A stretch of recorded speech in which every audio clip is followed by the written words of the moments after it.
All right, live theoretically. So let's go. Text to Josh preemptively. We'll see if he shows up. Anybody watching the recording afterwards, you can skip probably the first at least 5 minutes, I would say. But it's not upcoming, it's active right now. What are you doing? At least it should show up as active. Should be live.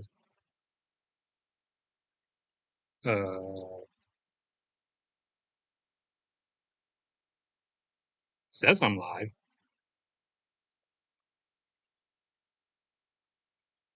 Okay, there we go. Turn that on. Then we go in here, dismiss, live chat. No response from Josh yet, so he's probably dead. Let's get everything up here. Google.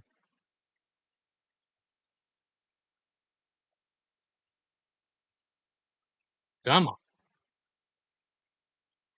All right. Complete failure of Google's AI. Should have remembered where I was last time, or been listening to whatever I've been saying, or whatever I've been looking at online. So it should have already been somewhere instead of just the middle of the Atlantic.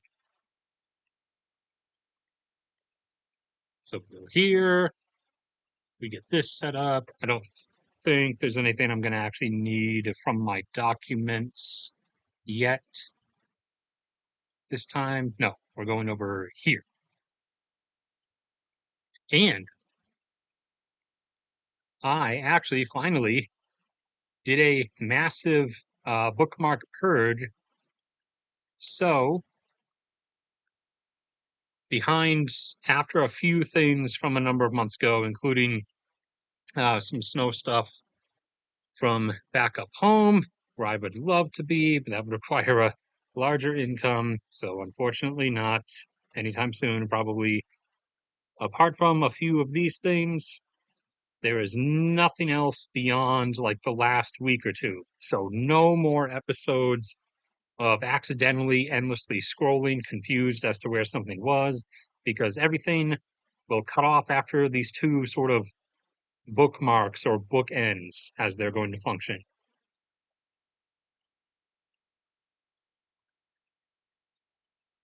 All right, let me drink some water real quick.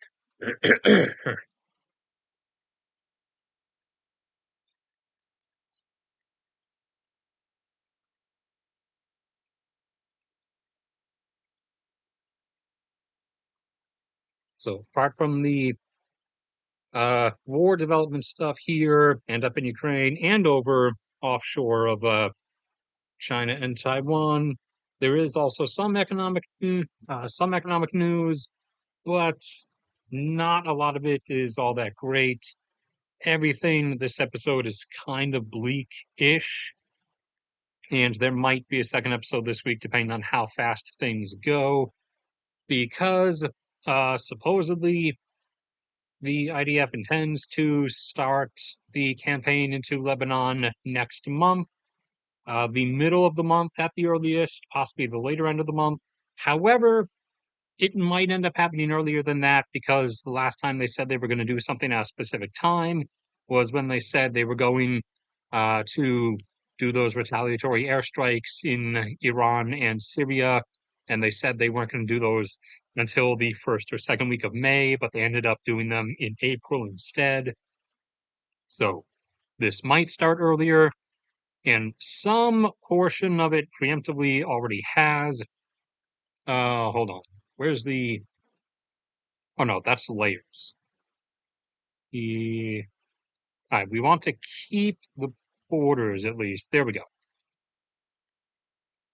As the IDF has already started artillery shelling various locations within southwestern Syria across the occupied Golan border, hitting a number of both the Islamic Revolution sites and also some sites of the actual Syrian army itself, likely in a preemptive act to lower their ability to attempt to assist Hezbollah in any way once things actually start in a number of weeks.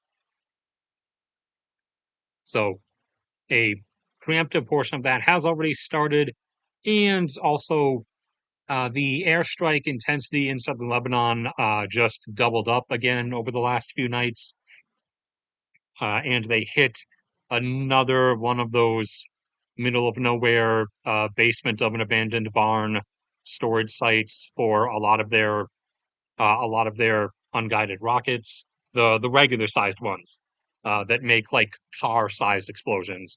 They do also Hezbollah does also have a few thousand apparently large unguided rockets that are more for like house sized explosions or garage sized explosions.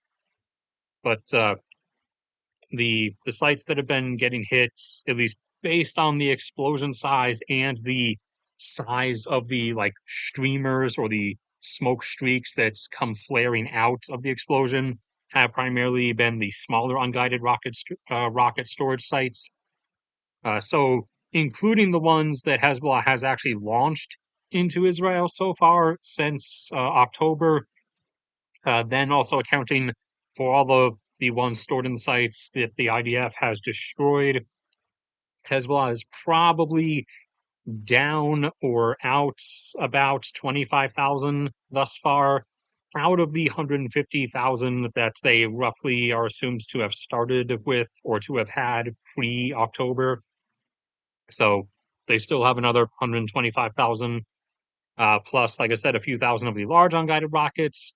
And then, in theory, one, maybe 2,000 older, really crude, not the best ballistic missiles from Iran that they could use for stuff.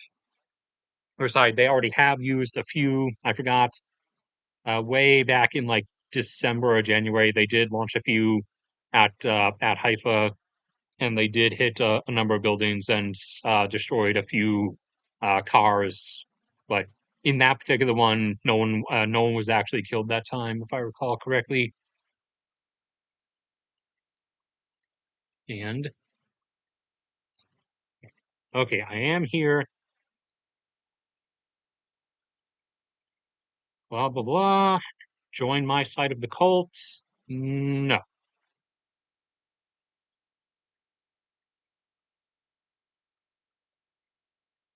no thanks. I don't support either side of the cult.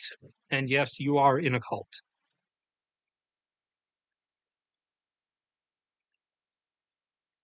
Okay. Also, there is there was another convoy that was crossing over. This is like the fifth or sixth one in just the last 2 weeks, I think, that crossed from Iran through northern Iraq into Syria and got airstriked by the IDF in Syria, somewhere up in this area, that was carrying, most likely, since these last few have been bigger booms than some of the previous ones, these were likely carrying the associated warheads of and the fuselages and fins and fuel components of ballistic missiles or larger ballistic missiles at least to send over to Hezbollah, as Iran has been trying to get them stuff, but they've been failing ever since all this started. As everything that's been trying to get across Syria has been getting airstriked in the process. And I think I had a. Did we have one from there? I think we might have. Was this it? Or was this?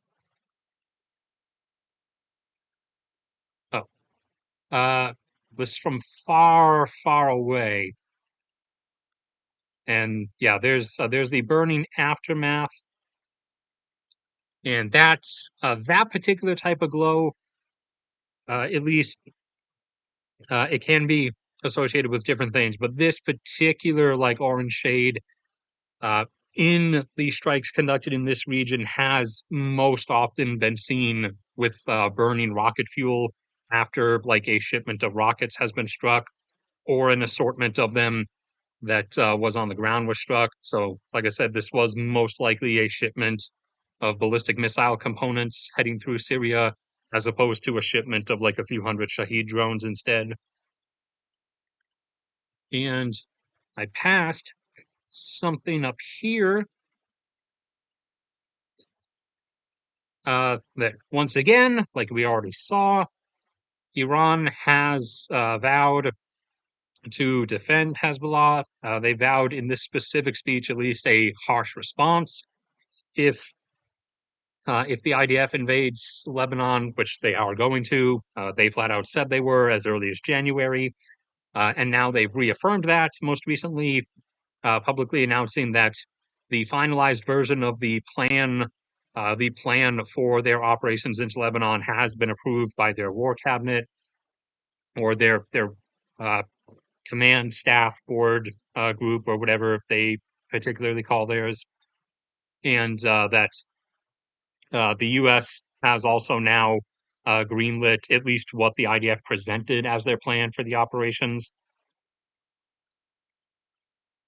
So, but they left it extremely vague. You can see Iran left their note for a response extremely vague, which is basically a back out card that they can use because, like I said, they have been 50-50 on their track record thus far of backing up threats that they've made.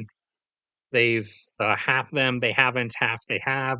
Like they did back up their threat to launch that massive ballistic missile strike against Israel a number of months back. They actually did that one, but then they also said that they would launch another one if Israel conducted airstrikes against Iran, which Israel then did.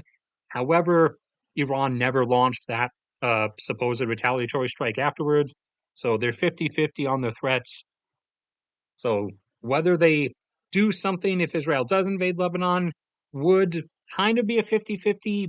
However, it is most likely going to be in the positive 50-50 of they will do something, but that something, the guaranteed something, is likely going to break down into a different kind of 50-50 split across the screen of whether they do something big and effective, or at least try to be effective, or whether they just do something of face value, like launch another 300 ballistic missile strike Israel's way, like they did a few months ago. Uh, leaving their language this vague of just saying that they'll give a harsh response gives them like a back out card if they want to use it, so that they could potentially just do a similar sized wave of ballistic missiles like they did back in February or March or whenever it was, and then claim that they never said they were going to do anything larger than that. They just said they were going to give a harsh response. So the reason for the language is so they can leave that avenue of vagary open.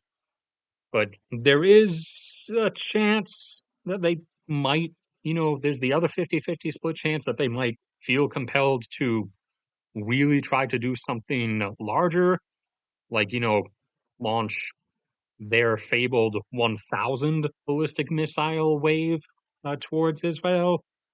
But if they did something that large, they're aware that that would probably tip U.S. Air forces in the region into actually then conducting strikes against them, which they would not survive. And also, uh, they're kind of backed against the wall of sort of having to do something when Israel invades Lebanon, but also they're kind of screwed either way because, as we talked about before, when Israel did that retaliatory airstrike in Iran after the ballistic missile wave stuff, they used their F-35s to do stealth strikes with standoff air-launched cruise missiles, and they hit a few targets in Iran, uh, primarily to do something and also just to show that they could, again, even though they've done it before repeatedly. But also, they hit a bunch of early warning aerial radar sites along the Syria stretch here that are primarily operated by and for the Iranian Revolutionary Guard that are meant to give Iran an early warning of Israeli aircraft coming their way. Now, they don't work on the F-35s because the F-35s are effectively radar invisible. However, F-15s and F-16s, which the bulk of Israel's air force is composed of, are not invisible to radar. So the fact that Israel took those early warning radars out kind of indicates that they intend to do something in the near future for which they would be using a huge amount of their non-stealth aircraft. And if they, were only going to do another few strikes Iran's way, if Iran does something, which it probably will in response to them invading Lebanon, then they could just use the 35s and be completely safe with that. But the fact that they took out the early warning radars kind of implies that they, intend to use like a larger portion of their air force, which is not stealth. So that would imply that they intend to do a much larger aerial campaign, flying over Syria into northern Iraq and then launching mostly standoff cruise missiles along the Iranian border, which can then go a few hundred more miles and like whatever targets they want within Iran.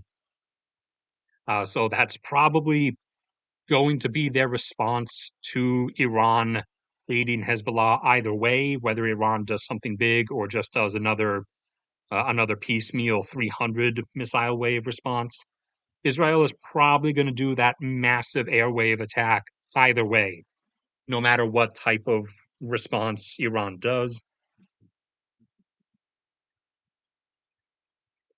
All right, what else did we have?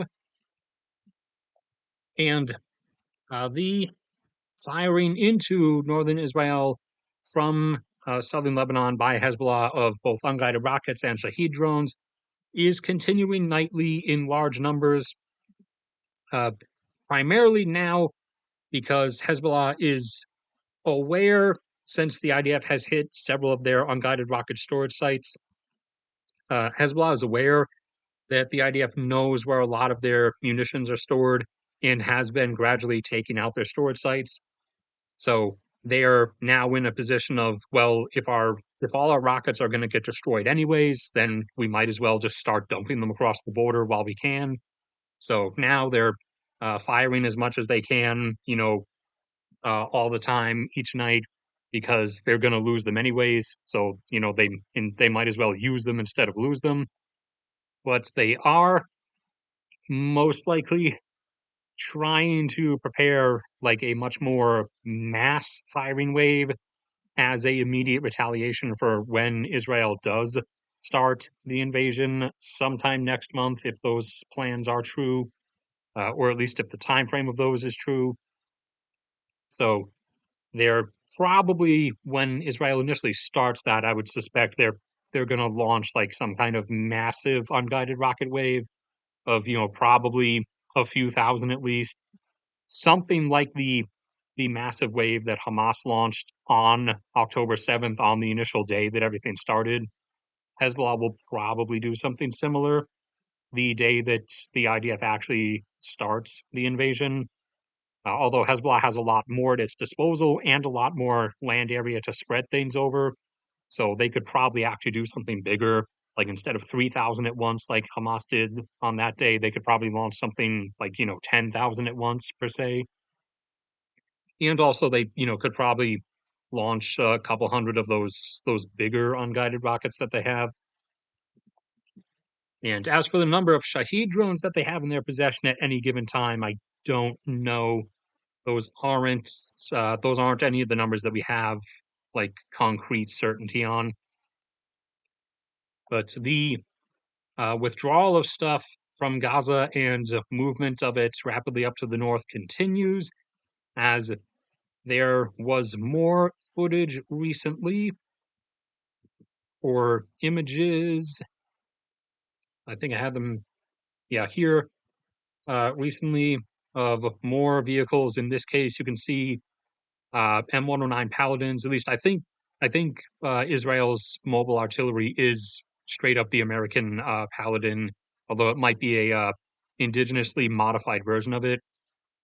So there was more stuff of them moving armored vehicles and paladin artillery units up the highways towards the north, and they've already been moving a lot of stuff for the past like 6 months. But the traffic activity of it being seen has increased in the last week or so significantly. So the moment of this actually occurring is drawing exceptionally near. I think that's the extent of what I had on at least written down.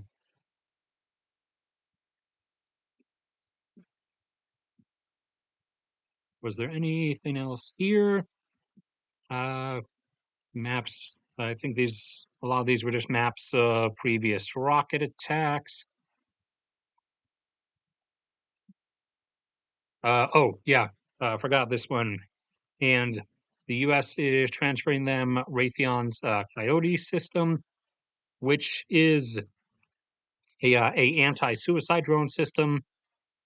Since we're expecting, we're expecting, obviously, like I said, Hezbollah to probably launch a massive unguided rocket wave attack the day Israel starts the invasion. But they also are probably going to launch a bunch of Shahed drones, and Iran will probably include a lot of those in its, retaliation wave that it sends Israel's way.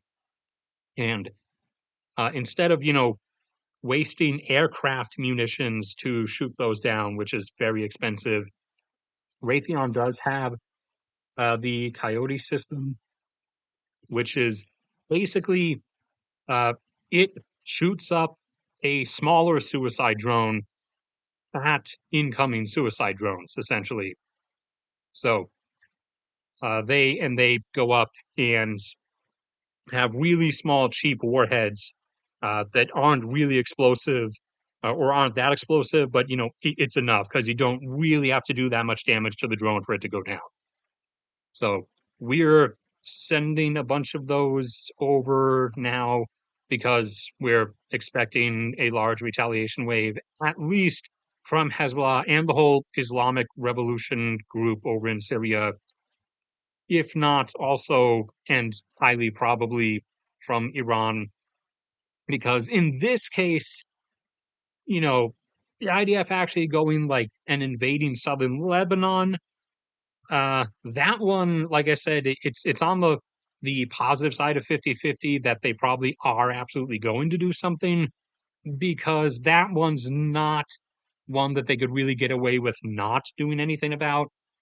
Like they could kind of, but they in the end didn't because in the end they did do something. They did launch that big wave at one point, but they kind of could with Gaza, but Israel actually going into Lebanon, that starts crossing over the point where Tehran kind of knows that in terms of its public image amongst the uh, the surrounding region, it can't really do nothing in response to that. Otherwise, it will lose all of what it views as its credibility, at least. Let me drink some water. See if I got a response. No. Did Josh ever show up?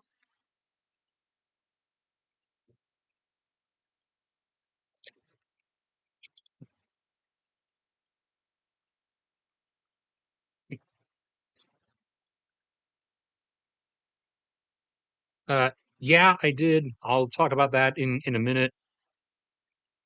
Uh, I don't.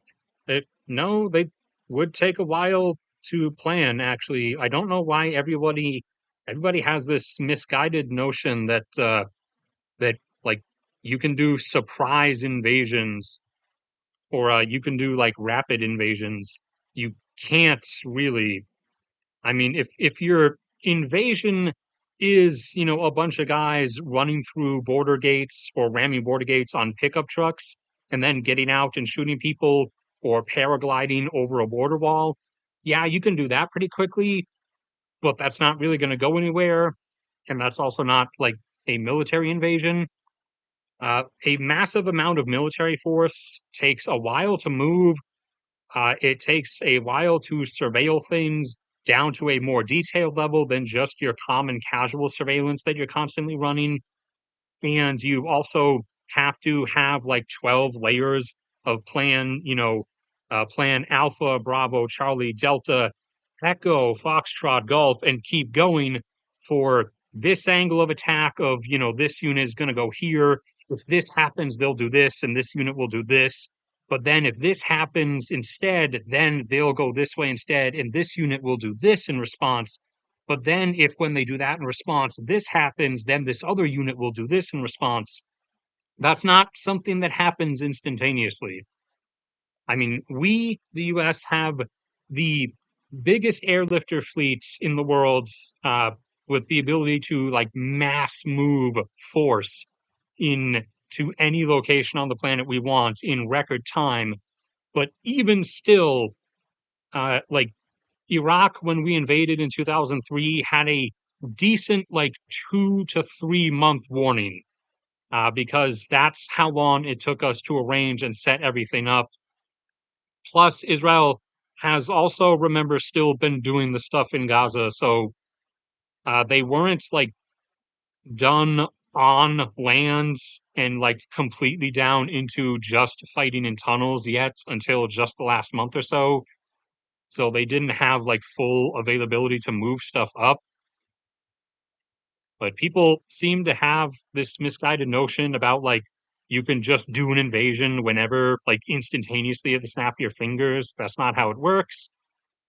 Even for Russia's invasion, they had that fake out that they did in 2021, where they, left a lot of that equipment pre-positioned there to then use the next year.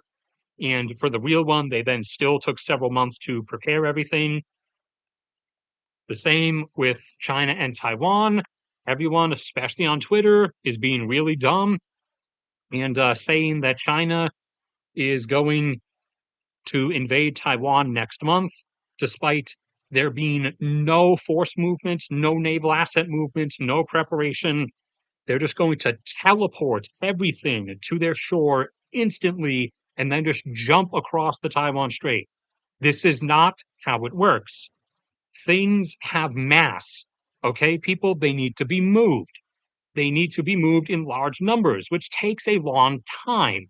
You need to also, there are these things called supplies that you don't seem to be thinking about. You need to have a lot of them. And no, you don't just need to have a replacement batch of, 60 tank shells or whatever amount your particular tank has for each tank. You need to have tens of thousands at the ready. You need to have strategically spread out in pre-planned positions, massive fuel reserves to then distribute to your vehicles after they begin their initial invasion and start, their high fuel consumption rates. This is not something that you can just finger snap. That's not how it works.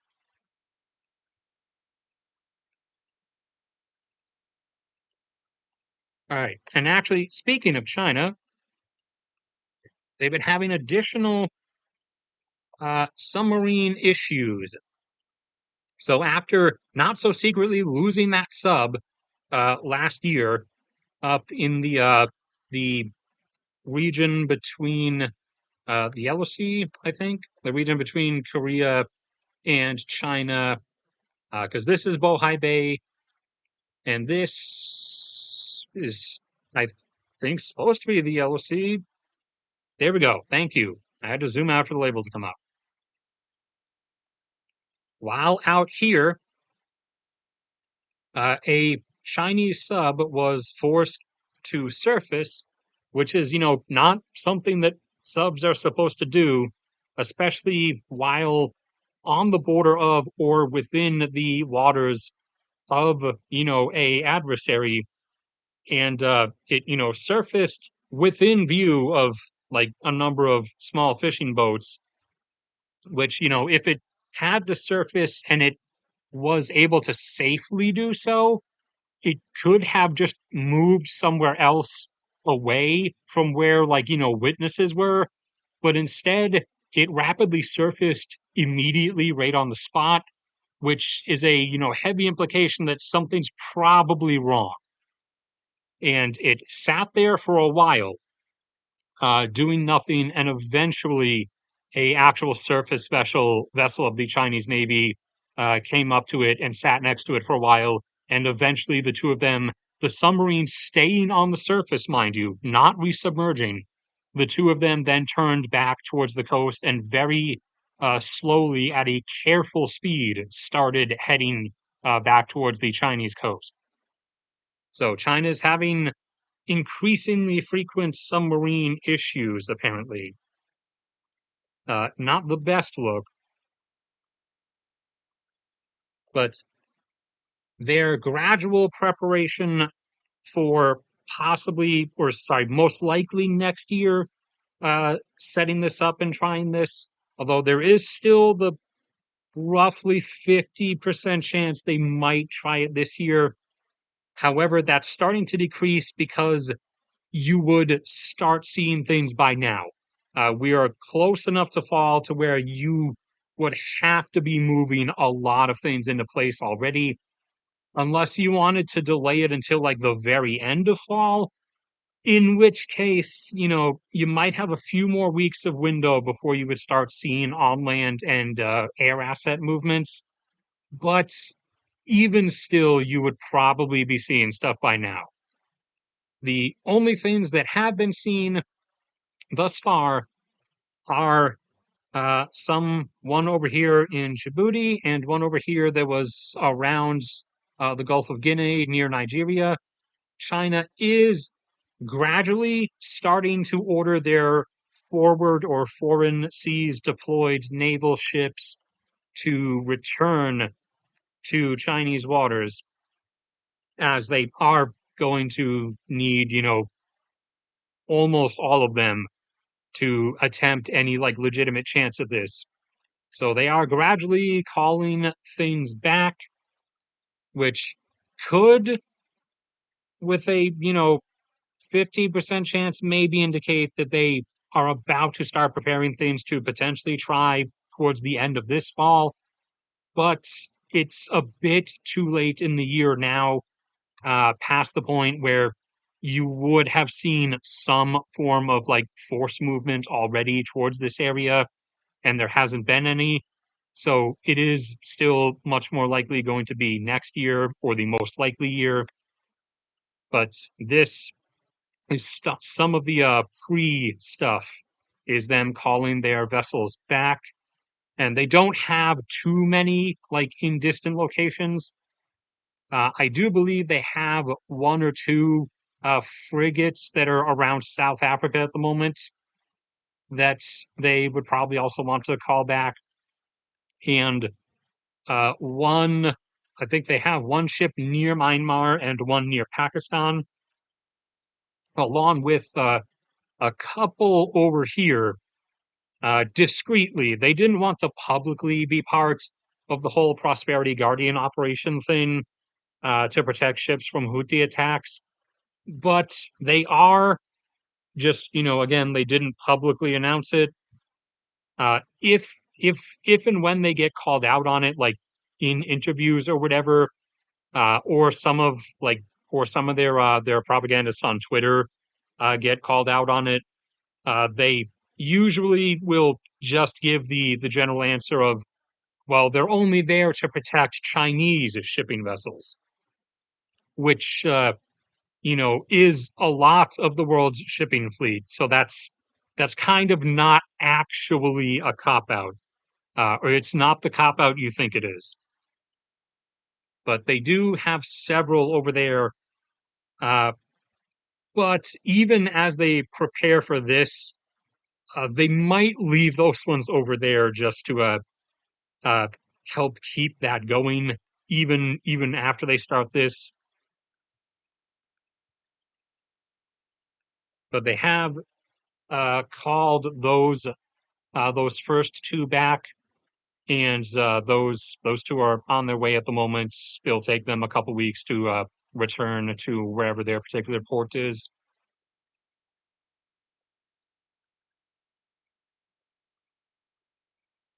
Okay, then nearby we have more weirdo behavior going on. So, for those unaware, North Korea has been launching balloons across the South Korea border in recent weeks. Not spy balloons, not intelligence balloons, but balloons full of bags of sewage and or garbage because reasons. I'm sure there's some kind of strategic uh, military planning behind this somehow. This benefits them in some way, I guess.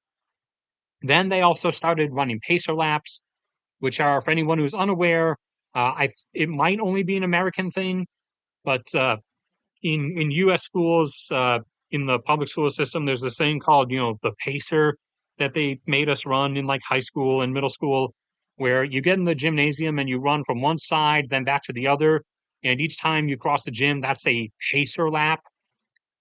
North Korean troops have been randomly running pacer laps on the DMC border. Like they've ran across the border to the South Korean side and then turned around and immediately run back across the border. Like, and they've been randomly doing this at different spots along the border.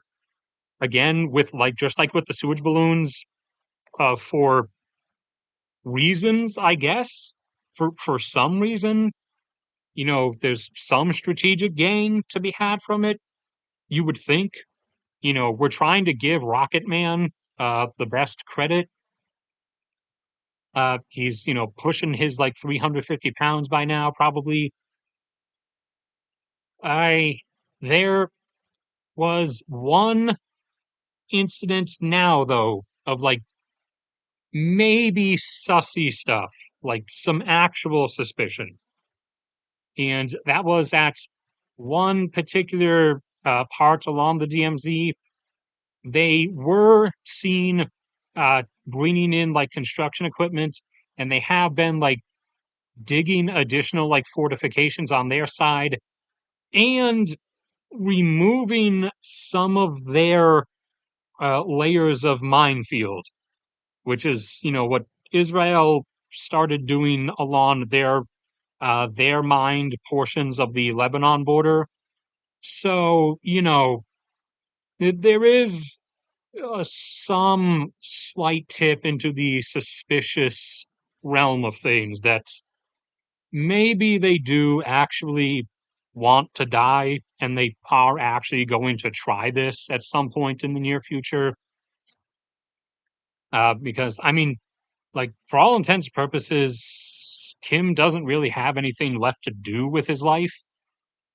So I guess maybe he wants to.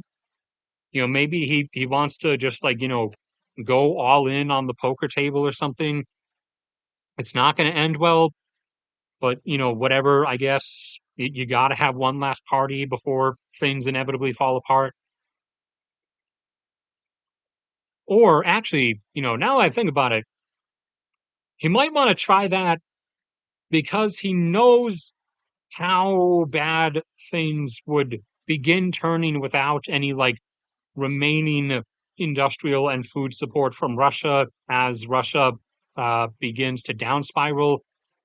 But now that, everyone's well aware China's going to invade Taiwan, or at least attempt to, and he knows kind of how also bad it would get for North Korea internally in a industrial and especially food aid cutoff from China, as China ends up dealing with the internal economic backblow from their attempted Taiwan invasion. Maybe actually, now that I think about it, he might kind of be afraid of the whole thing coming down, and so now he might also think that, well, if he's going to try for a big party, this might be the time to do it. So, maybe he is actually going to, and that's how he wants to go out. But we'll see if that actually happens. That one will kind of be like by far the most lopsided.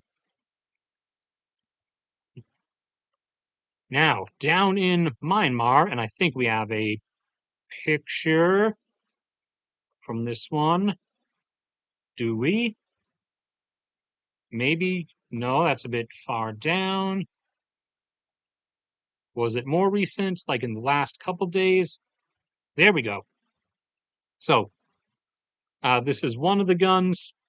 They're older because a lot of the stuff that Myanmar has is older, but it's still an artillery piece, a rather massive one. I think that's a 155. The the military junta in control of Myanmar, like I said before, keeps losing.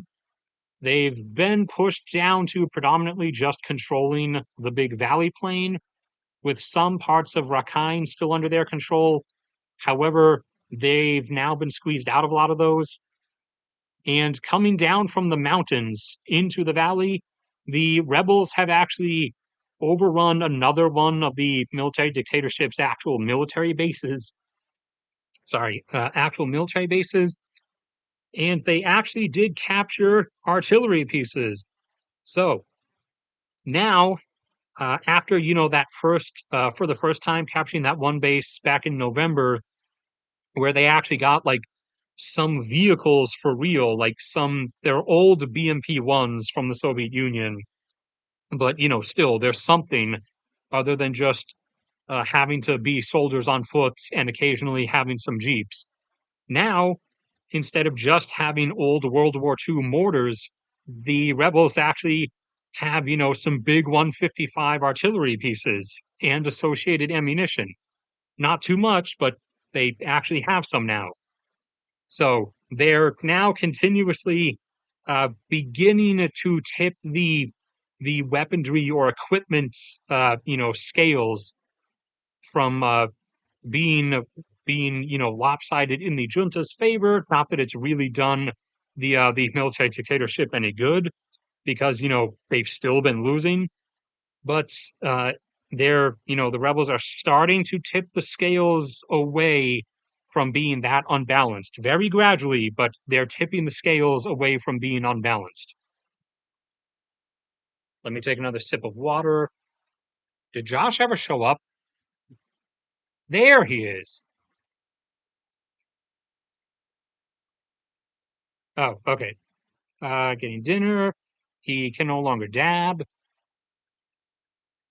And yes, relax. We are going up to Russia. The main Israel and Lebanon stuff, since we're at a much higher viewer count now than at the beginning, that was some of the first stuff we did. So, you guys can scroll back through the timeline for that, because you can do that with YouTube live streams. YouTube is not Twitch, thankfully. YouTube does let you actually go back along the timeline. So let me drink this water.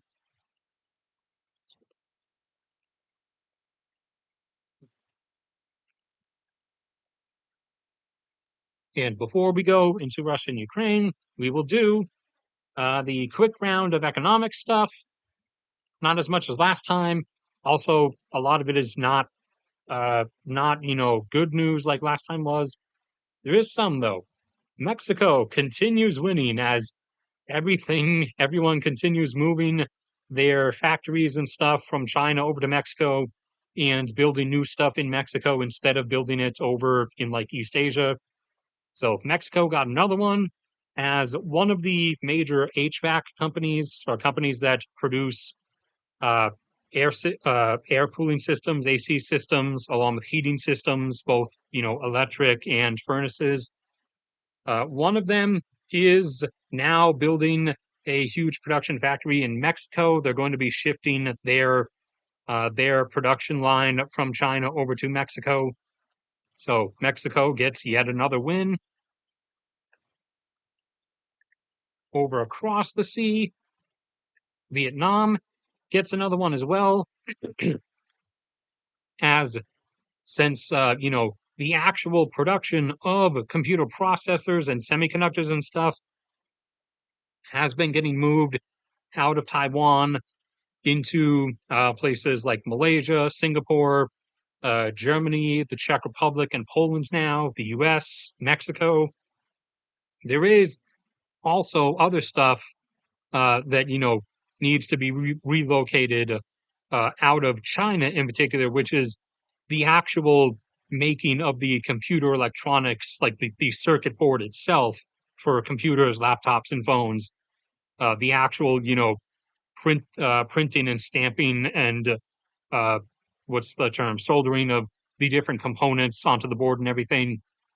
So one of the companies that is responsible for making the actual finished circuit board product is going to be opening yet another, because they already have one apparently, yet another facility in Vietnam to replace some of their capacity that is currently done in China, and they're going to be shifting that to Vietnam. So Vietnam keeps winning as well. The uh, the big, keeps winning winners are Mexico, Kazakhstan, and Vietnam, the three primary economically rising nations that will actually rise. And Iraq got some more wins as well, a few. They have a a steel mill, a small one that is starting up now to make steel domestically, because, up until this point, they have been entirely dependent on imports. It's only a 500,000 ton per year plant, so only 500,000, but it's something. And they've begun moving upwards into the oil and gas end products, aka, more profit from them than just selling the oil and gas themselves. They've begun moving in that direction, as they have now started up just a few days ago a nitrogenous fertilizer plant uh, that will be producing 500,000 tons per year of nitrogenous fertilizer, instead of just selling the oil and gas that then will get made into that elsewhere. Also, Senegal has started up, and this is the last bright outlook one before we go into bleaker stuff. Senegal's first offshore gas field, which it shares with Mauritania, had started up a couple months, or sorry, last year actually. And the condensate or oil production accompanying that gas has been gradually climbing and will reach 100,000 barrels per day soon. However, offshore of Senegal, Senegal's first offshore oil field that's entirely theirs has now started production and will reach about 100,000 barrels per day by the end of this year. So, combined, the two of those, Senegal by the end of this year will be a oil producer of 200,000 barrels per day and a net exporter of about 140,000 barrels per day, as their domestic oil consumption, for the moment, at least in present day, is only about 60,000. Granted, as they, economically rise after this, it's going to keep increasing. But for the moment, they will be an exporter of about 140,000 barrels per day. And the number of and size of things they have offshore and onshore is enough to where within the coming number of years, particularly by like around 2030 or the early 2030s, they should be up around 500,000 barrels per day. And by that point, they would probably be over 100,000 barrels per day of domestic consumption. So at that point, they will be a net exporter of about 400K. We'll see how those numbers actually turn out, but that's the way it is lined up for the moment. Now we have not so great stuff. So India, still in a crippling heat wave. It's been like over a month now. We're up to close to 150 people dead. We're, heading towards the point where they're gonna have it in the multiple hundreds. And also 42,000 people have been hospitalized with heat stroke, which is, not good, because A, that becomes costly, and also strains the occupancy of the healthcare system, and means those 40,000 people are not doing whatever their particular occupation is. And now also the heat has been so intense, particularly in the northern region, which is where their massive grain belt is, not Rajasthan, but this part, skip over Rajasthan, and then some more starts in Gujarat. But a lot of their grain comes from there, and damage to the crop, or total crop loss for this year, for wheat in particular, looks to be at least 10%, which would, cut out India's thin, very thin at this point, net food exporter margin, and would put them right at a flat line. And this becoming a frequent thing is going to make their upcoming problems, worse. Obviously, said upcoming problems being the whole post 2040 ground aquifer depletion thing, which will kind of cause their agricultural outputs to, be curtailed and buckle by like 20 to 30%, which would then, shunt them into being at that time in the future a net importer by an order of, uh, 2 to 300 million people, or actually probably a little bit more than that. And such a, you know, vast capacity of excess food on the market available for somebody to import isn't exactly going to be available. So that's going to be a problem, to say the very least. South Africa continues its down spiral. Again, for those unaware, South Africa has a crippling, desiccated power grid that is constantly on the verge of complete nationwide utter power collapse because South African politicians constantly funnel money away from the electric industry into their own bank accounts, which means the power industry has less money to work with, less money to maintain things with, and so they can't, do as much as they used to, which means they can't provide as much power as they used to, which then means they earn less money than they used to. And then, with each passing year, that lessened amount of power they provide, that lowered amount of money they earn, you know, that a portion still gets taken by South Africa's politicians, and that portion becomes, bigger each year, not because they're increasing the amount of money they're taking, but because the amount of money the power industry is earning back gets smaller and smaller each year. So that same amount of money that's getting embezzled by the South African government becomes proportionally bigger compared to the amount of money that the South African power industry earns each year.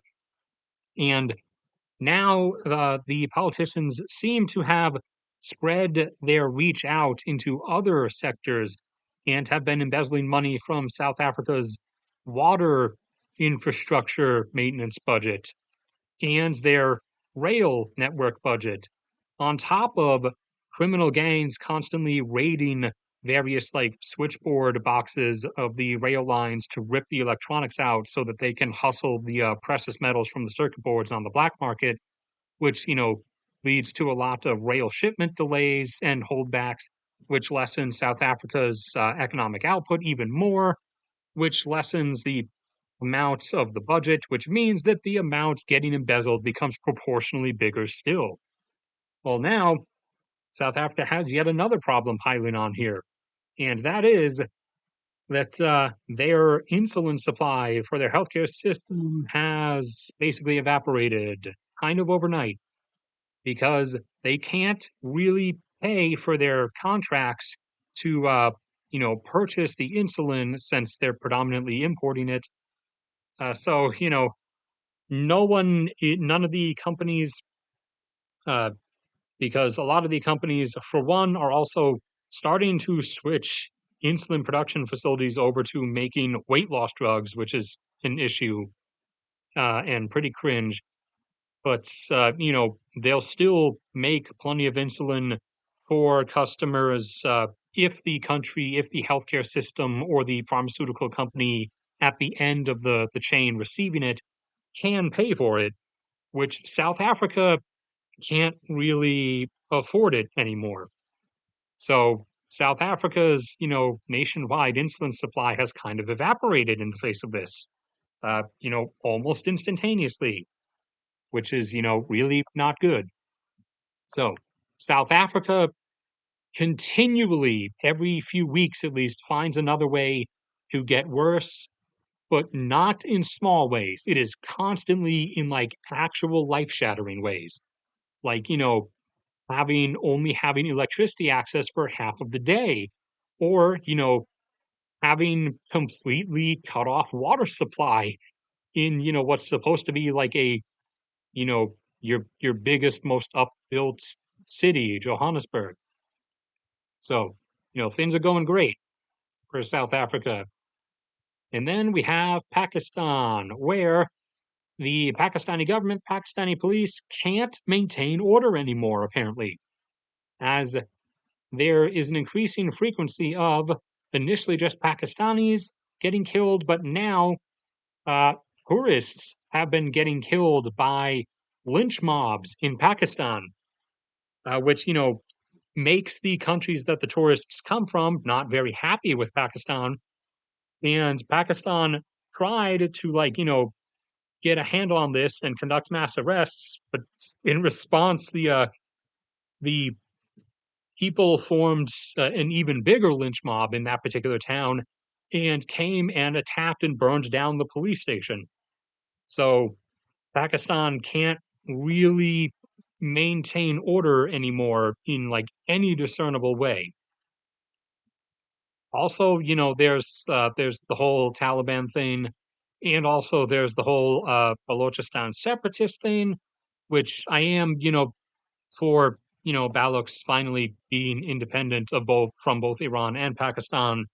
But the particular like group that's doing most of the fighting, I am not in support of because they also tend to be just doing a lot of terroristic suicide bombings. In the Pakistan group in particular, the group in Iran that wants, freedom for Balochistan is primarily just engaging with Iranian security forces and Iranian military personnel and getting into firefights with them. But the Baloch separatist group in Pakistan, on the Pakistani side, has predominantly been doing like terrorist bombing stuff. So uh, this half of the Balochistan separatists, not great. This half, really great.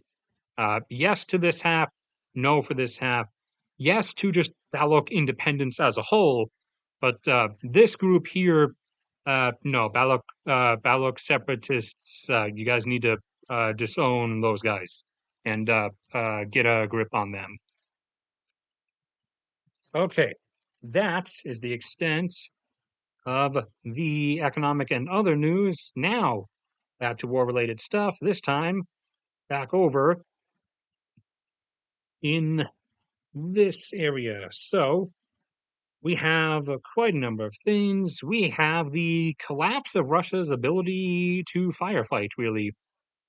So here in Rostov, a this time not a regular oil terminal, but a marine fuel terminal at the ports for ships that come and go from Rostov for refueling them with fuel oil was struck by beaver drones again. And this one in particular went on for 3 days, 3 straight days. The fire brigades were not able to do anything about that. So all they were able to do is essentially, in the end, just let it burn. Uh, what else did we have? Oh yeah, over in Saratov, uh, should be this. No, that's Stavropol. So that's Kalmykia, Volgograd. Where's? Oh no, Saratov's up here. So over in Saratov, for the first time, Ukraine actually attacked a natural gas storage site, as everything else has primarily been refineries and oil depots. This time it was natural gas. And do we have that one? I don't know. It was definitely earlier than that. I think we should have that one. That's still the Rostov stuff. There it is. So, that was a big one. Relentless gas going up there. So, because gas also is stored places. The rate of gas consumption is not constant. It's not just whatever is in the pipeline is instantaneously consumed at that exact amount. Consumption levels vary across times of year, across different times of different months across the year, based on heating, based on power consumption, based on industrial use for like chemical production. So gas does also have storage sites. and one of them in Saratov was attacked. So that's a blow to their gas storage capacity. Then also, unknown as to whether this, was Russian anti-government people doing this, whether it was like Ukrainian SBU in Russia doing this, or whether both of these buildings, just caught fire on their own somehow. But I think we have one of them at least is one of the most recent ones. It's probably up near the top. Let's keep going, please. Keep going. Thank you. Yeah, this was one of them. So we had two uh, buildings in Moscow, one of which belonged to, where is it? Uh, uh, Platlan, I think. No, Platan, which is one of the Russian military-industrial complex's primary companies that that makes their like signals equipment, their communication stuff, and their jamming and electronic warfare equipment. Their place burned down in Moscow, and just a few days before that, the Sukhoi or Su, which is one of Russia's two, military aircraft manufacturers. They have MiG and Su. The Su Design Bureau in Moscow burned down. So, as opposed to like a factory, that was their like actual, aerospace engineering place where they actually work on new versions of and or just altogether new aircraft designs and everything in and of itself. So those two places burned down within days of each other, which, leans more towards not just epic failures of Russian safety procedures.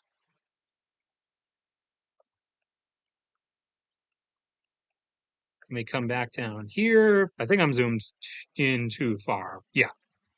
All right. So, more of the endless waterfall of ATACMS strikes as it's becoming increasingly clear that that whole thing that we were pulling publicly saying like, oh, we only ever made, this many ATACMS. We can probably only give like, a couple dozen at best. It's, turned out that was a pretty blatant psyop because we have just been handing them over by the dozen repeatedly, and Ukraine has been using them by the dozen, not just, there were a few dozen at best, because they keep coming down by the dozen in these strikes. One of which most recently hit up here, hit one of Russia's larger radar sites, their stationary radar sites, which, like I explained the last time, apart from the air defense systems, those, the launchers come with their own, smaller radars, which they use to, like, track the things that they're shooting at.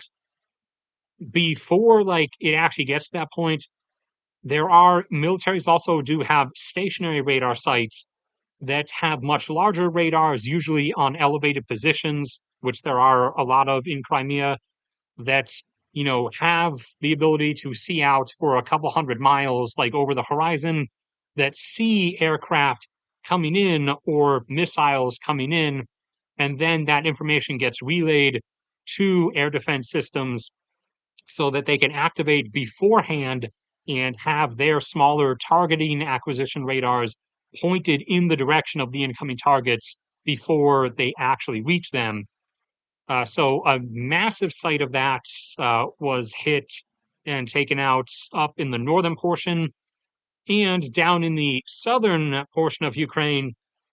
One of the Russian military's uh, space communication and information relay centers was also hit in a ATACMS strike, which is one of the uh, places where they actually, track their military like surveillance satellites. Not that they've been, really that effective, and receive the information from them, and then also the computers on site like analyze it and everything, and that information then gets like radioed out or distributed out to the rest of the military at large.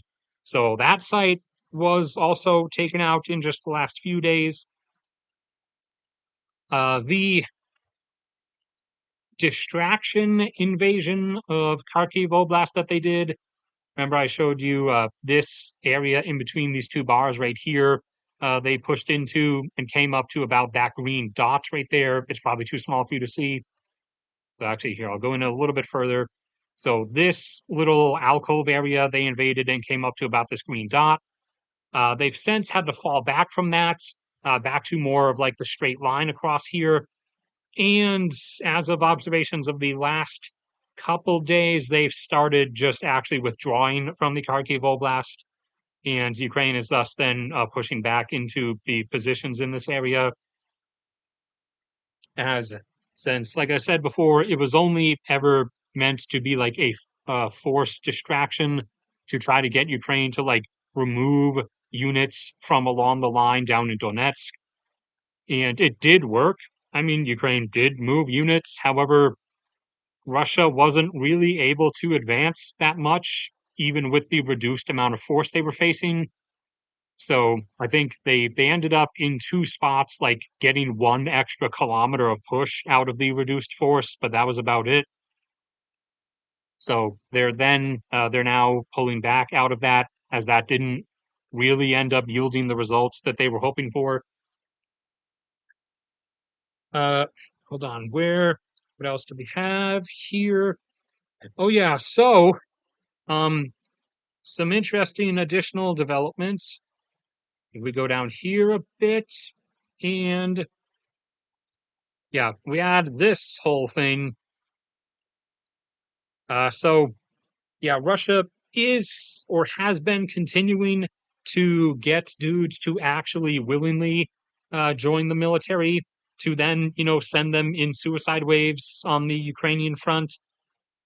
However, at first, they did the prisoner thing. Then they were doing the we'll give you like X amount of money as a sign up bonus thing. At first, it was the equivalent of a whole year's salary in Russia. The average salary, of course, not like a Moscow or St. Petersburg salary, but then they had up it to 2 times a yearly salary sign on bonus. And that was enough to keep the sign up numbers like decent enough. However, they've been heading down a slope recently, and in response to that, over the last 6 months, the Russian government has had to massively pump up the sign-on bonus being offered. The 8-year salary thing is plus the wounded in action bonuses that you're promised, and that you will never actually receive because of new reasons we will speak of in a second. The actual just sign-on bonus is actually only 5x at the moment, but so they are up to now offering 5 times what the yearly average salary is to guys if they sign up to join, because that's the threshold they've felt they have to raise it to now to try to keep enlistment numbers uh, at a level that they would prefer, which is still not the prior level, but it's stopped them from going down. So they're no longer decreasing, but they're not like up at the levels that they were previously until they started massively dropping over the last 6 months. But so they are up to having to offer 5 times a yearly salary now. And supposedly, if you get wounded, you will also get a 3x yearly salary payout. However, uh, we've now seen very close up imagery, both behind the lines and on the front lines, they are starting to just straight up execute their wounded soldiers like on the spot. So, like zero hesitancy, instant gunshot to the head. So, the thing about the wounded in action bonus is no one's going to receive it because they've apparently decided it's financially better to just switch over to making sure that, you know, there is only killed in action and there is no actual wounded in action because they, don't really want to have to pay that out since they're already having to pay out the whole 5 times yearly salary thing to get people to sign on.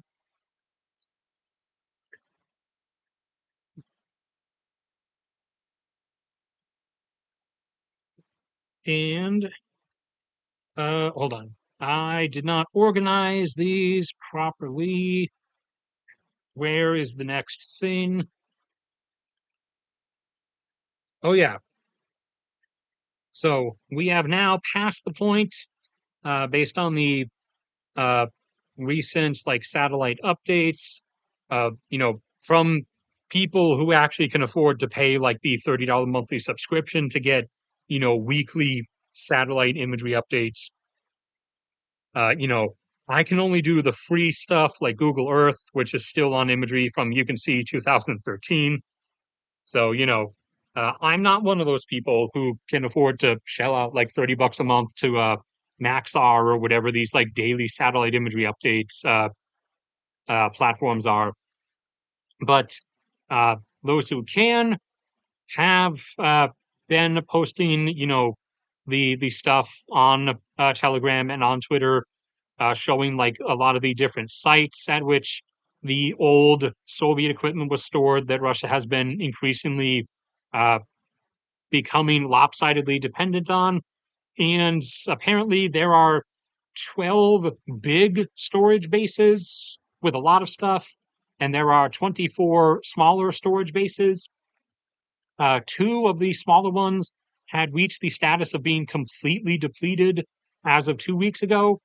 And as of today, two more out of the 24 smaller ones have now been confirmed to be completely empty.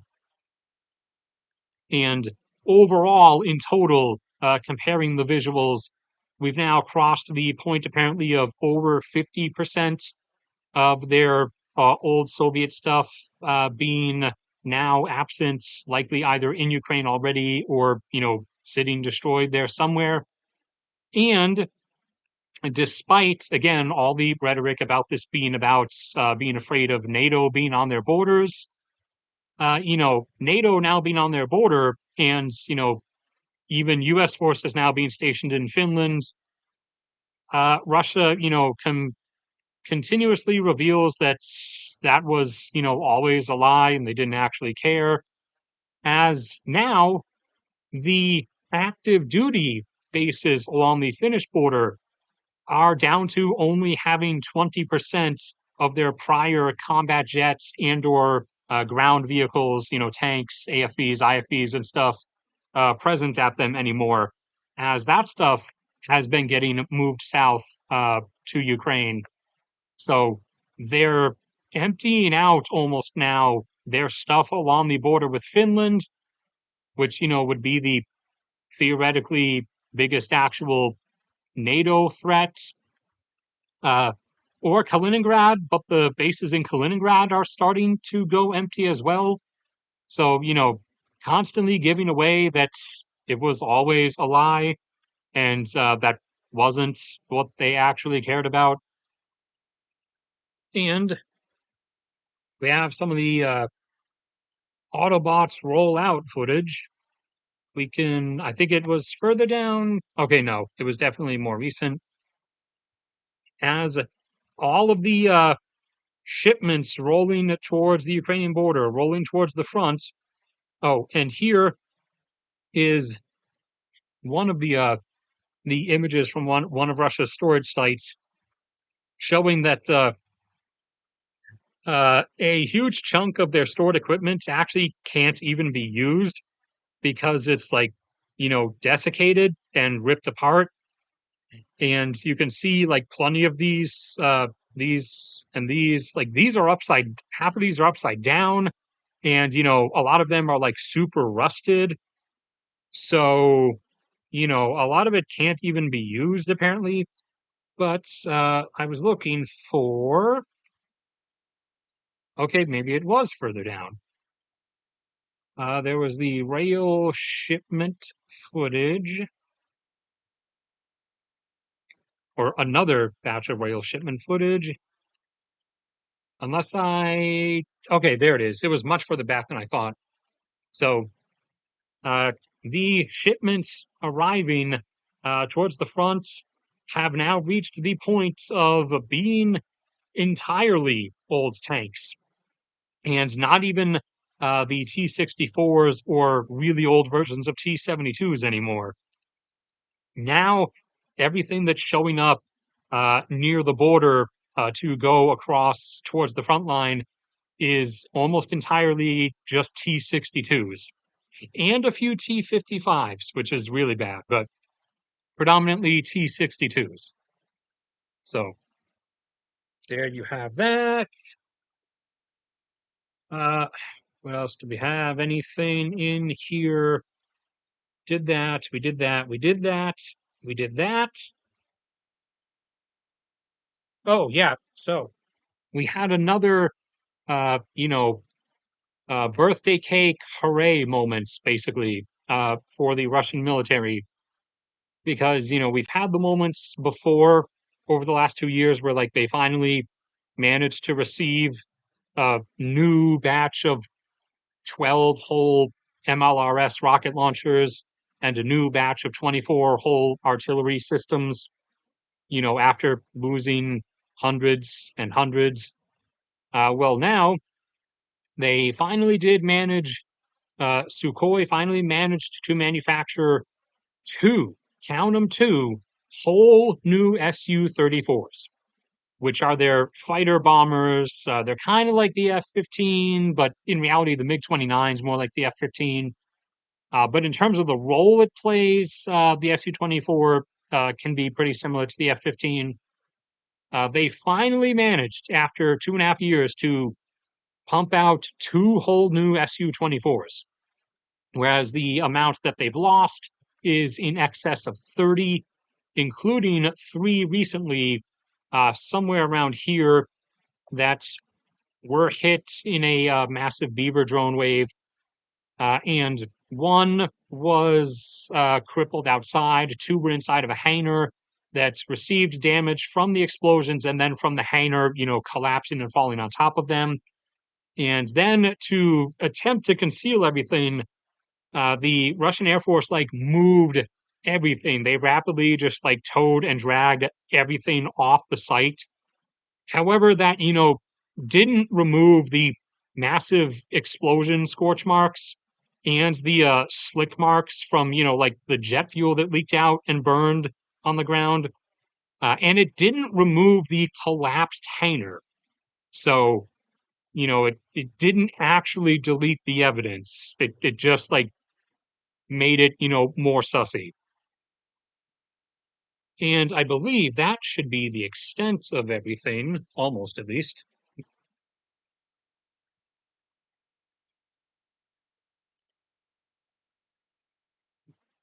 By the fact that they confirm by the fact that it's empty, because most of these sites, this was outside. The majority of these sites literally look like this. Obviously, the still usable vehicles are, don't look desiccated like this. This is a batch of desiccated vehicles, but the majority of these sites are literally outside. They are just big parking lot sized fields in the middle of Siberia, where they just threw equipment in, lines and parking lot dumps like this. So the stuff gradually disappears and disappears and disappears, and then four particular sites have reached the point where there's nothing left. There's nothing left at any of the lots. Now, a fair number of the stuff that was pulled out, might be just getting scrapped and used for parts or something. Uh, I'm not necessarily saying all the vehicles are actually going to make it to the front themselves, but the majority of these sites are like outside storage. They didn't really store things inside. But and actually, I mean, a lot of militaries do the outside storage thing. Like a lot of our stuff is kept in. Hold on, go over here. A lot of our, because we maintain 2,500 active Abrams tanks, while we have another 5,000 or so. A lot of them are in storage at sites here in the Mojave Desert in California, because, in particular, the reason we store stuff here and some stuff in Arizona is because it's dry and, thus not humid, which helps with maintenance, and also the particular locations within California and Arizona where we do like the storage stuff is also like not very windy. So there's also less risk of like, sand damage. The primary difference between like Russia and a lot of other countries, including China, even, is that other countries actually like, you know, take the stuff out of storage every so often and run it and like check on it and, replace things that might be a bit too worn out. Whereas in Russia's case, the old, especially the older Soviet stuff that they're now having to rely on, was literally just like thrown around like this. And as you can hopefully tell from the fact of how much of it looks like rusted out, and some of which looks like it's rusted so far that like it's actually falling into actual pieces, it was not touched for like 5 straight decades.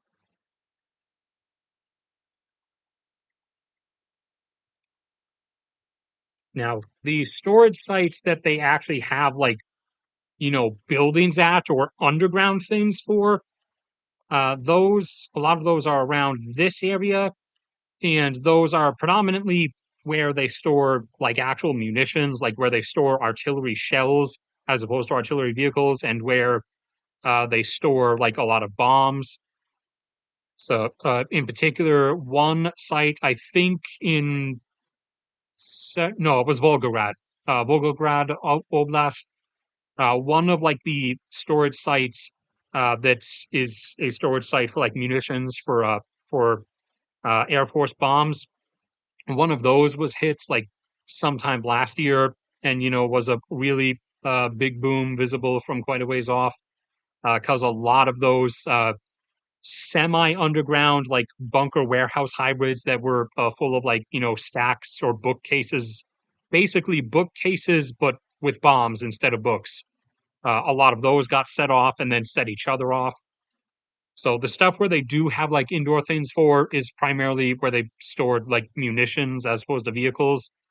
The vehicles they just threw in like piles, and apart from not like doing anything with them for decades, they also have the issue of, in their case, particularly in like a lot of the further areas out here, and then in Siberia, it's cold humidity.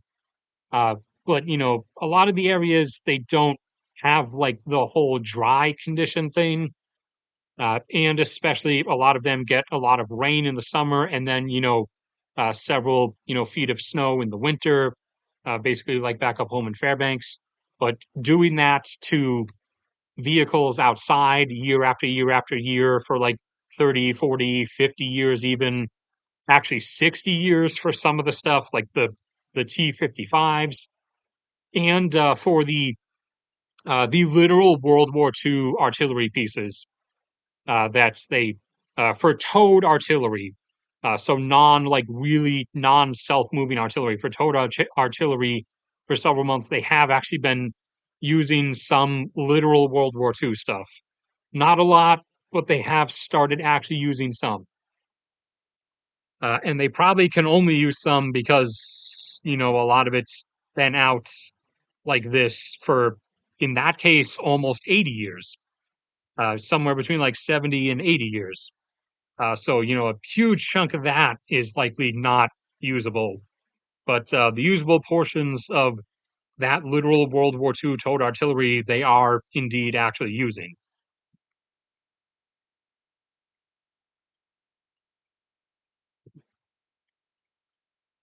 So we have that actively going on. We have the IDF's whole thing going into Lebanon soon, and Iran's inevitable likely response from that, that they might make a weak response so that they can try to back out of things. We have this coming up most likely next year, but maybe not. Maybe this year, maybe after next year. And now, even it looks like Kimmy might want to try this whole thing. So, apart from that, uh, we also have eventually Maduro is going to try the whole Guyana invasion thing. It's going to end exactly as well as you would think because, we're kind of right here and Guyana is an emerging, reliable oil exporter. So I'm not sure how he thinks this is going to be allowed to happen because it's not. Apart from that, what else like could be thrown on to the pile?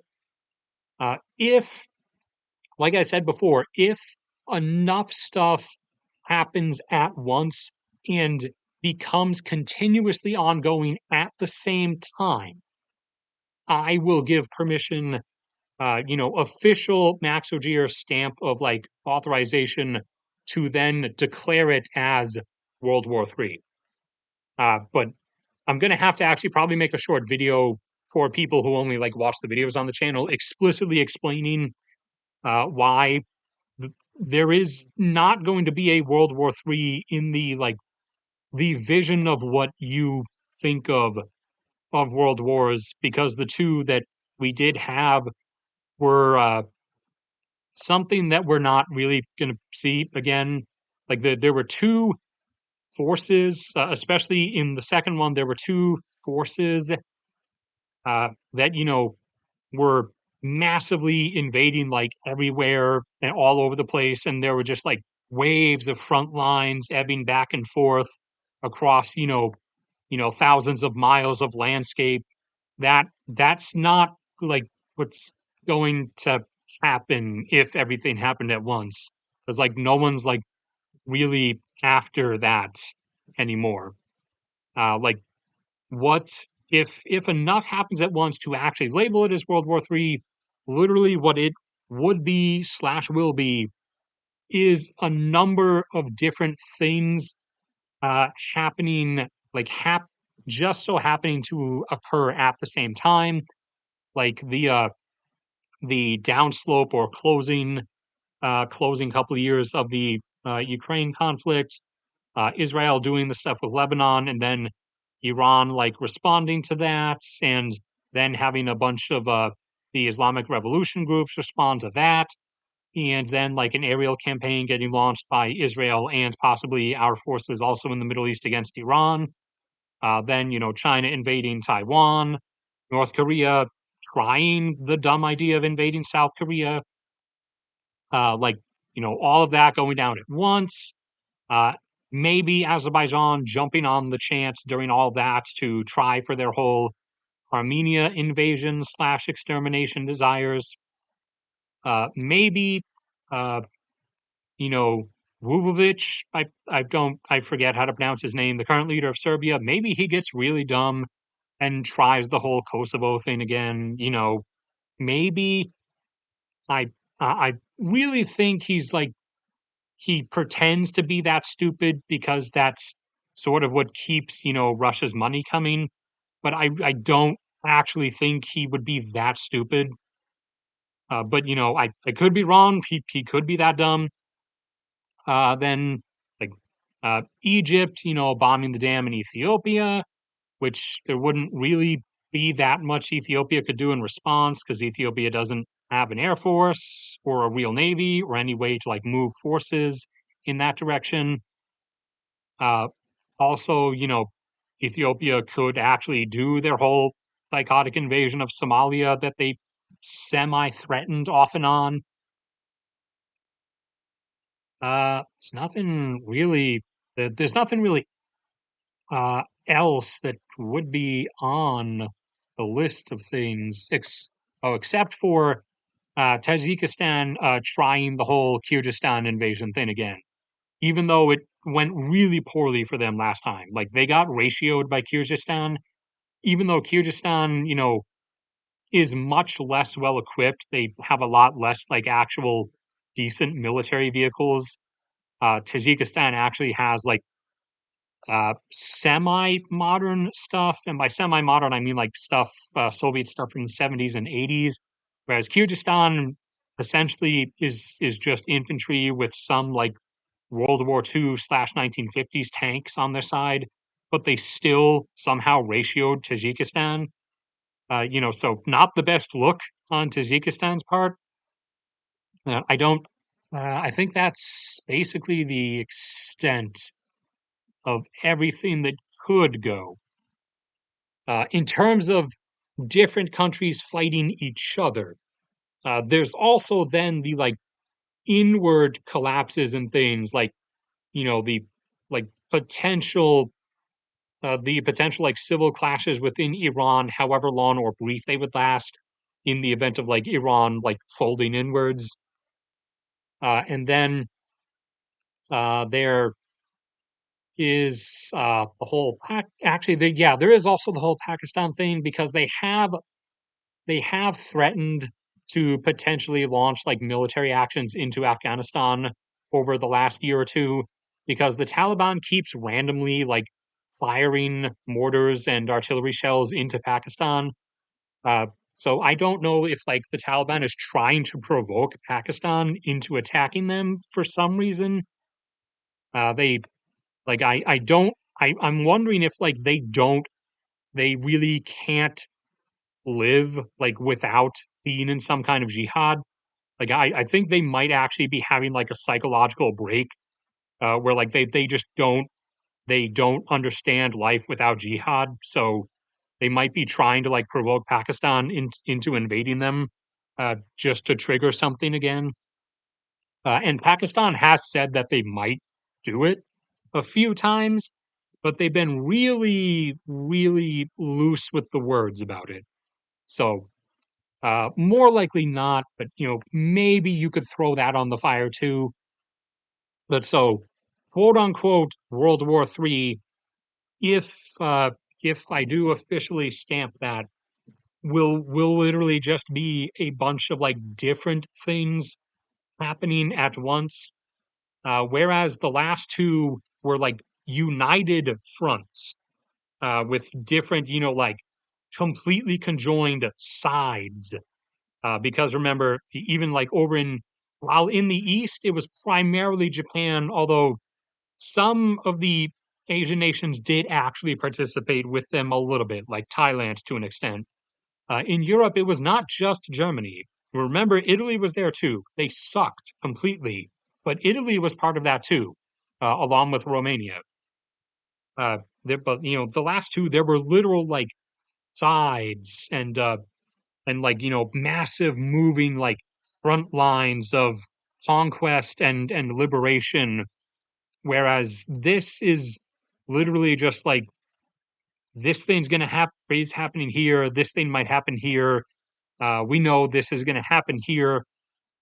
So if enough of it all does simultaneously get to a point where it's all like concurrently happening at the same time, that will be big enough in scale in totality to qualify as a third world war, just not like of the same kind that the first two were, because things now have become really just individual actors like trying to do one specific thing as opposed to like Hitler's mass like conquest of the whole continent, because power, and then conquest of the whole of North Africa, and Japan just wanting to like conquest and occupy like all of Asia, because the glory of the emperor or whatever. That time period is kind of gone. Granted, you could call what some of the people are after, imperial glory, but it's not really the same kind, and it's a lot more personal than like actual full blown like imperial stuff. So if everything ends up being simultaneous enough at one specific point, yeah, then okay, I'll give the go ahead for labeling it as World War III. But for the moment, for everybody, particularly screeching on Twitter about how this is World War III, no, it's not. It's not yet. It has not been. Uh, Chance it might be, but no, still no. Stop screeching. I think that's it. I mean, there might be a few other things. I think the only other thing I could think of is Burkina Faso starting to really have some issues with Benin over like Benin's treatment of like Burkina Faso workers on like the oil pipeline. But I don't really think that would be enough to like push them into something. But that's the only other place where I can like think of something going on.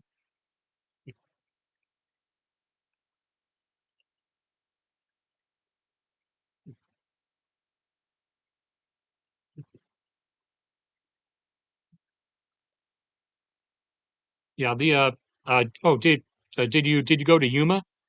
Because I know the one in Yuma uh is both has like storage uh and also is a training range where like military different military branches do like training. Like the Air Force obviously goes there to practice like ground attack runs and bombing stuff. The Army does a bunch of like large formation practice out there, like moving in like spearhead armored columns and stuff. So I don't know if you got to like actually see them doing anything while you were out there, but actually, well, never mind. I don't think they would probably actually let you watch it, but you probably could see some of it even from like some of the surrounding area just because of like how open and flat it is. If you like pulled off on the side of Highway 8 there and just had like a decent set of binoculars or a telescope while like some kind of practice was going on, you could probably see some of it. But even military personnel like in there, I actually now that I think about it for more than 2 seconds, I realize okay, they probably wouldn't literally let you like go and just watch, just because they do like literal live fire stuff. So they wouldn't want to take the chance of you potentially like getting hit by something.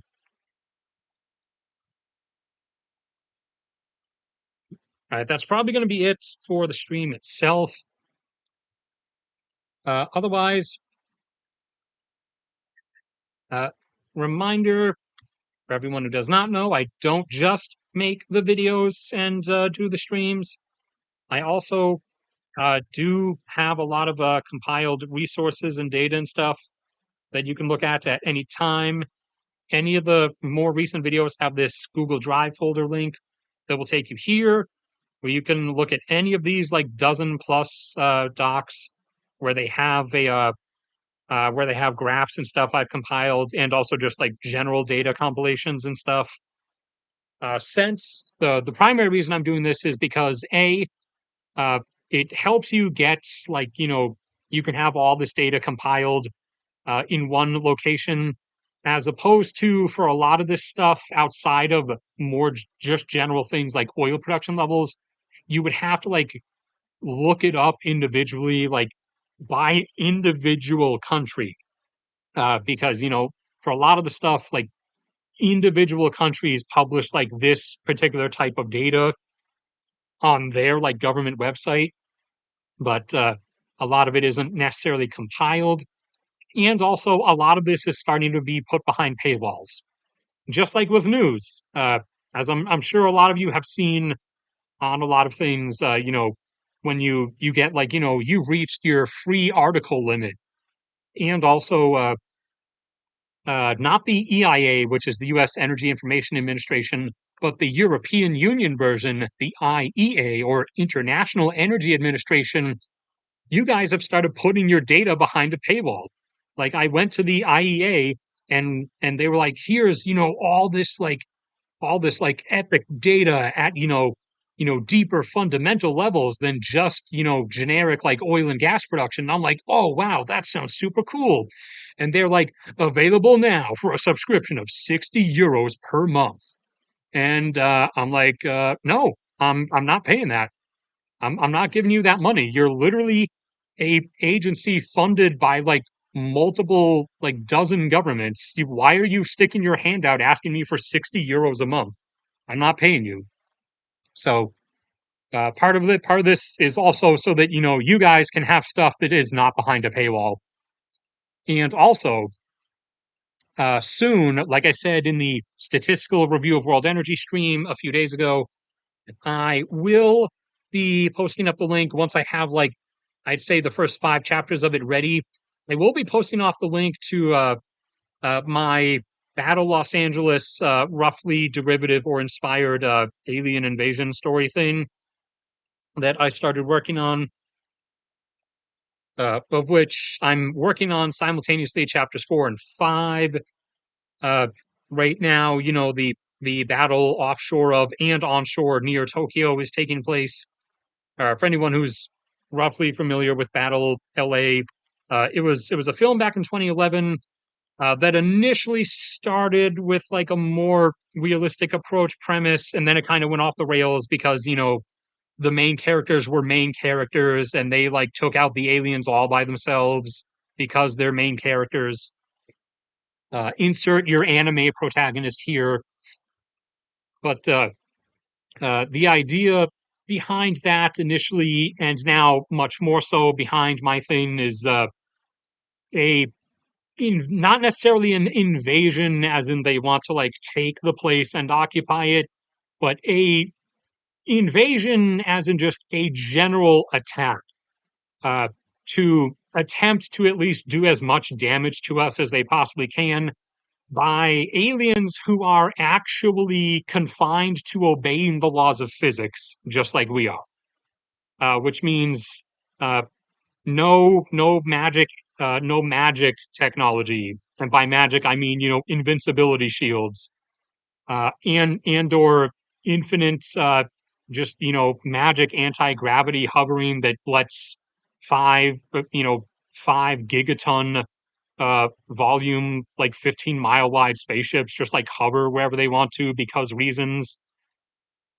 So they do have decently more advanced stuff than we do, but it's stuff that's more advanced within the realm of what is actually feasibly achievable under the actual laws of physics that govern this universe.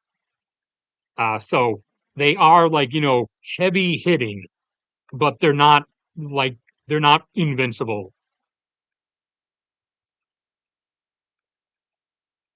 And unlike in the film, we actually do a little bit of beforehand preparation because supposedly in the movie we when they started lighting up their slowdown or their deceleration thrusters as they were getting close to the Earth's orbit, we obviously saw that visually while they were still quite a ways away, and we had canonically a 2 to 3 day warning. That was how far ahead of time we like saw that, and we realized like, oh crap, it's literally aliens. And somehow still, despite saying that in the movie, uh, there's no actual like military preparation or reaction until the second that they actually start landing offshore, despite the fact that again later in the movie they then confirm like on screen in script that we completely knew that it was an alien invasion like 2 to 3 days beforehand. So I have been running checks with you know some people, some of my current and former sources, if you want to like call them inside sources or special sources, just to like confirm, uh like could we, if we had like a 3 day warning time, could we, like have at least the US in particular, could we like have most of our like combat jets like actually armed and ready within that time frame? And, based on things we've done in the past, both in practice and in reality, like in the immediate 9/11 response at the Air Force Base I grew up next to, Otis on Cape Cod, based on the, response time of how quickly that was my town there. That was Mashpee, and this is Otis Air Force Base, where I practically grew up here, next to F-15s, aka the best. I don't care how superior the F-22 and F-35 are. The F-15 is the best because my childhood nostalgia says so, and my childhood nostalgia is objectively correct. But we had all 20 of those armed and ready within 16 hours after that response order was given. So, the obvious derivative from that is, yeah, for the most part, especially if it's literally a 3 day ahead of time warning, you would actually see us having stuff ready and like moving around. And not just us, because, we would kind of tell everybody that, like, hey, look, it's aliens. And, there are other space agencies too, like Roscosmos, the Chinese Space Agency. India's is now pretty good. The ESA, JAXA over in Japan. So, in large part, a decent chunk of us would actually have a decent bit of stuff like actually ready, as opposed to in that movie. As much as I enjoyed it, it was literally like reacting on the spot when they like first hit the water. The places, sorry for viewers from there, that would kind of be the most screwed, just because of your absolute lack of any real military existence or capacity, are Buenos Aires, because that was like one of the targets. Nigeria in Lagos, because like no one in that region has a real air force or a real navy, or like modern ground equipment even. And South Africa, because some of the landings happened offshore of Cape Town. South Africa, you guys do have a military with modern equipment on paper, but in reality, we know like most of it's hollowed out and not actually like field worthy, for the same reasons that your power grid is falling apart.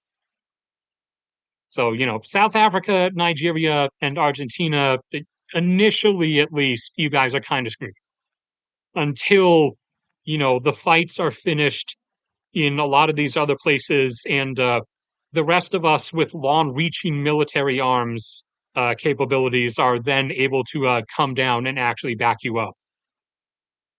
So sorry for you guys in this fictional universe, but you're kind of screwed. Some of you, especially you, South Africa, you're kind of screwed already, so you might as well be used to it. Although, aliens literally just like doing a full-blown species massacre is a bit different. A10, yes, the A10s at if you mean at Yuma, they're not stationed at Yuma, but they are stationed nearby in Tucson, somewhere near Tucson. They fly over there to do live fire stuff. I know their actual station is in Tucson. They have, I think, 36. Yeah, because A10 squadrons, I think, A10 squadrons are usually 12, and there's 3 squadrons at the Tucson Air Base, whoever it's named after. I just know it's next to Tucson. But there's 3 A10 squadrons there, so that should be 36.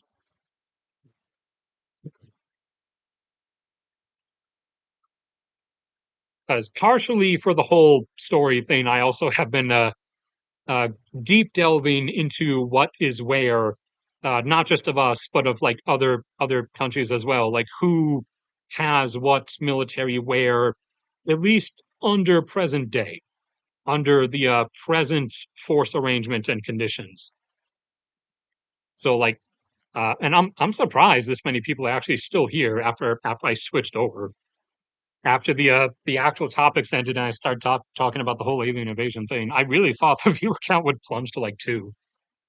Uh, but yeah, I'll be posting a link to that once the first, I'd say, five chapters are complete, and I am working on four and five simultaneously at the moment. But so like some alien target landing sites get hammered by us a lot faster than the others.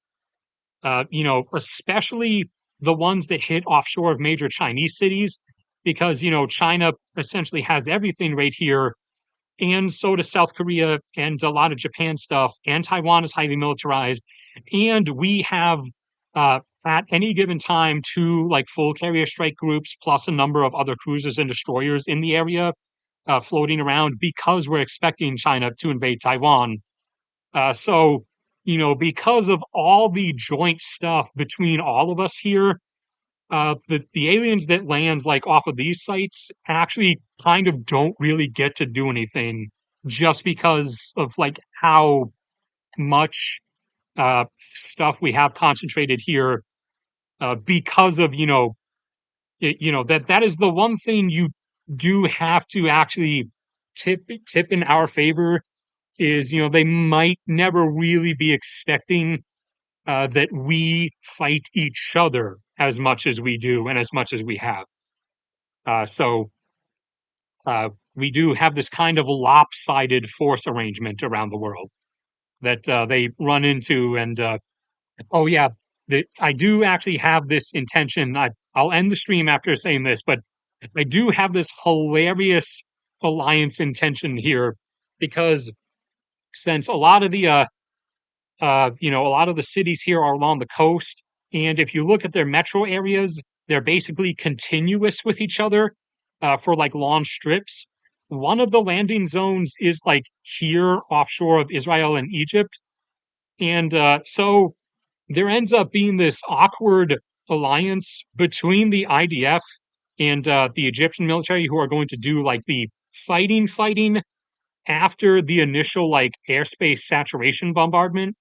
But there ends up being an alliance between them and Hezbollah of all things, since Hezbollah has, so much like not really precision targeting stuff, but just a lot of stuff they could dump off really quick. So like once after crash landing in the ocean, like the vessels start surfacing, uh, that they enact the plan they made a few days ahead of time and have Hezbollah kind of just empty their entire arsenal of their larger unguided rockets at the larger like carrying ships once they start surfacing on the water. And after their like ability to like respond to stuff, like to say engage aircraft that approach them, is kind of crippled by that a little bit. Then the IDF and the Egyptian Air Force engage them, and the Turks as well. Don't worry, I didn't leave you out of it. I didn't leave you out of it. Mustafa, uh, uh, no, no, sorry, who's the guy who usually comments and leaves timestamps? Kamal, I think maybe. So don't worry, I didn't forget about you. All right, that will be it. Uh, Oh yeah, there's no actual ban button. There's the hide user button, which is essentially the same. They can't comment again. They can't comment anymore, but they can still like watch the stuff, which I mean is fine. I get money from people watching the stuff. I didn't see auto translate thing, so I don't know what that said. I'm assuming you put it through a translator, but that will be it then. I will see you guys around next time. I'm most likely going to do another one this week later because, stuff's starting to happen really quick. If it's suddenly everything goes quiet and nothing happens, then I won't. But otherwise, I will. So I'll see you guys around next time. Oh, okay.